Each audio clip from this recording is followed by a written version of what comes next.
Hello, I'm Pastor Jeremy Combs, and we're going to pause for a proverb. Let's go. Proverbs chapter 4 and verse 13 says, Take fast hold of instruction, let her not go.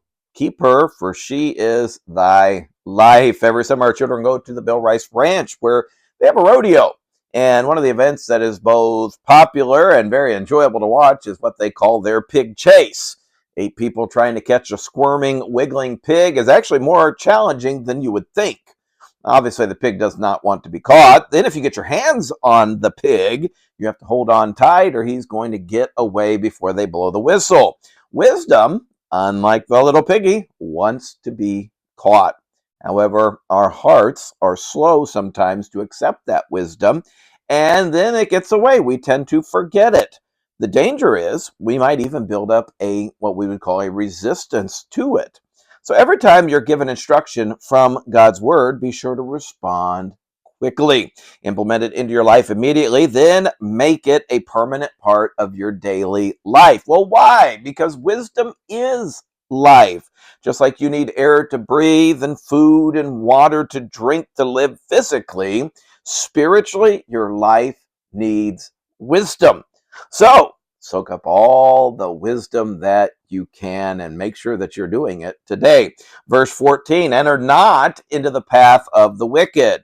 Go not into the way of evil men.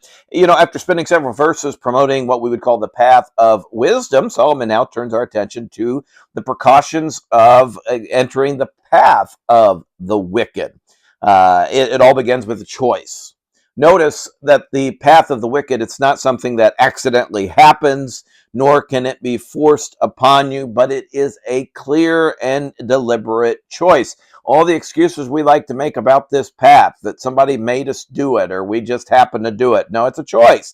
In fact, the word path in Hebrew actually means the well-trodden way. So you're not going to, if you are not going against the flow when you end up on the side of wickedness, you're actually going with it.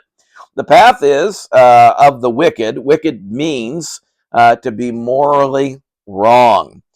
This would be someone who is making, we would say, wrong decisions. And, everybody makes wrong decisions. Often they know they're wrong, and when we make them, we've got conviction. But as wrong decisions are allowed to continue, walking a path would be step by step by step. As we make those wrong decisions and we continue and we progress, the conviction likewise progressively gets softer until we're now making wrong decisions, and now there's not much conviction or conflict. The path of the wicked then turns into, according to this verse, the way of evil, or the way of evil men. How did Adolf Hitler reach such a point of evil? Well, it's hard to believe, but it all began with wrong choices. And then we can say the rest is history. Let's cover one more verse today, verse 15. Avoid it, pass not by it, turn from it, and pass away. We've learned the path of the wicked is choosing to follow the well-trodden path towards evil. And no one wants to be evil, but before they know it, their wicked choices had led them in this way of evil. So how can we keep from entering this slippery slope of evil? Well, first, you get away from it. That seems very simple, but often this step is where we fail the most. Next, we need to not just get away, we need to stay away. Just saying no or fleeing temptation once isn't going to do it. Daily temptation will always come your way. Each time you need to stay away. We also need to go away. It's not enough just to get away and stay away. This desire for evil needs to be replaced with a new desire. Go away from evil and go to the way of God. Finally, we need to pass away. You could take steps 1 through 3, but the desire to be evil will still remain.